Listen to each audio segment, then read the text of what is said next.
और साल 2011 से ही सीरिया में हिंसा जारी है। यूएन के मुताबिक लाख से ज्यादा लोगों की मौत हो चुकी है।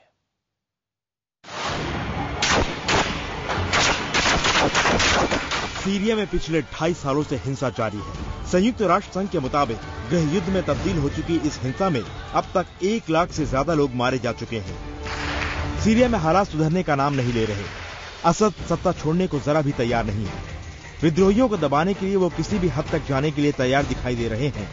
जबरदस्त कत्लेआम हो रहा है। मौजूदा हालात की जड़ें सीरिया के इतिहास में छिपी हैं। अप्रैल 1946 में फ्रांस से स्वाधीनता मिलने के बाद यहाँ के शासन में बाथ पार्टी का प्रभुत्व रहा है। 1963 से यहाँ आपातकाल लागू था, जिसके कारण 1970 के बाद से सीरिया के शासक असद परिवार के लोग होते हैं। 1970 में तख्ता पलट के बाद सत्ता संभाली बशर अल असद के पिता हाफिज असद ने, जिन्होंने कट्टर इस्लामिक तत्वों का बेरहमी से दमन किया। साल 2000 में जब सत्ता की कमान उनके बेटे बशर अल असद को मिली, तब तक विरोधी खत्म हो चुके थे। सीरिया में लगभग 59% सुन्नी आबादी है। राष्ट्रपति असद अलावी शिया हैं और अल्पसंख्यक अलावियों की संख्या 10% है।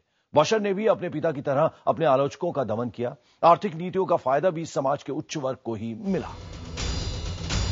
असद ने देश की एक सेक्युलर पहचान बनाने की कोशिश तो की, लेकिन सत्ता की सारी शक्तियां और अधिकार उन्होंने अपने परिवार और दूसरे अलावी शिया समुदाय के लोगों तक में सीमित कर लिया। लेकिन असद भूल गए कि सीरिया में विपक्ष को मजबूत समर्थन समाज के गरीब और दबे कुचले लोगों से मिलता है।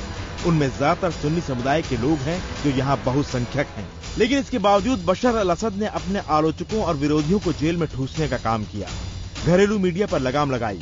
देश में कोई संविधान नहीं था, मानवाधिकार का नामो निशान नहीं, कोई दूसरी पार्टी नहीं, लोगों को नौकरी नहीं, महंगाई सिर चढ़कर बोल रही थी। अंदर ही अंदर असद हुकूमत के खिलाफ गुस्सा और असंतोष बढ़ रहा था। सीरिया में भी क्रांति की मशाल को पहुंचाने में ज्यादा वक्त नहीं लगा। यहां भी हालात कमोबेश वैसे ही थे जैसे ट्यूनीशिया, मिस्र और लीबिया में। नतीजा, बशर के इस्तीफे की मांग तेज हो गई, लेकिन बशर ने भी दमन का रास्ता अख्तियार किया। लोगों के खिलाफ सड़कों पर टैंक उतार दिए। तख्ता पलट करने में नाकामी से झल्लाए नौजवानों ने हथियार उठा लिया। सेना का एक धड़ा सरकार से अलग हो गया और फिर खूनी संघर्ष तेज हो गया। शुरू में तो असद ने मामूली रियायतें देकर मामले को शांत करने की कोशिश की। बशर ने 48 साल से जारी आपातकाल को खत्म कर दिया। एक नए संविधान की भी शुरुआत की, लेकिन इसके साथ साथ बशर ने बल के जरिए अपने विरोधियों के दमन की नीति भी जारी रखी। असद की सत्ता की भूख ने हजारों बेगुनाह लोगों को मौत के घाट उतार दिया। फ्री सीरियन आर्मी के बैनर तले फौज से अलग हुए सैनिक और स्वयं सेवक असद की सेना से लोहा ले रहे हैं। पूरी दुनिया में असद की ज्यादती और बर्बरता का विरोध हुआ। अमेरिका, यूरोपियन यूनियन और अरब लीग ने सीरिया पर आर्थिक नाकेबंदी लगा दी।